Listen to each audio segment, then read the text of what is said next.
Di suatu hutan yang lebat dan tenang, seekor gagak duduk di atas sebuah pohon, dan tidak melakukan apa-apa sepanjang hari.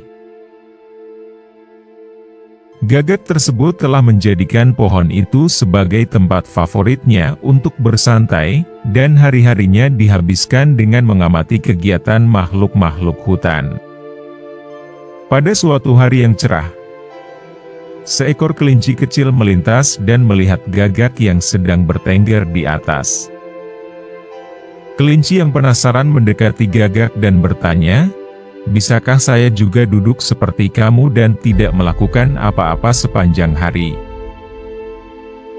Gagak itu mengangguk dan menjawab, "Tentu, kenapa tidak?"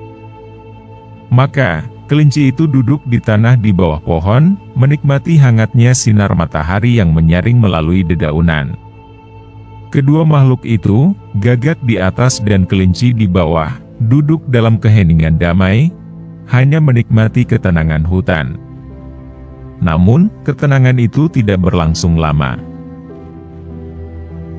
Tiba-tiba, suara berdesir dari semak-semak menarik perhatian gagak.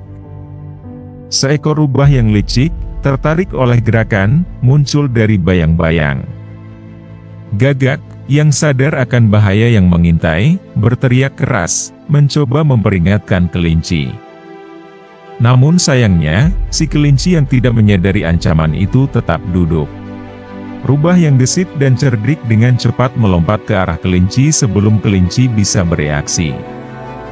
Dalam sekejap, suasana damai berubah menjadi momen yang mengharukan.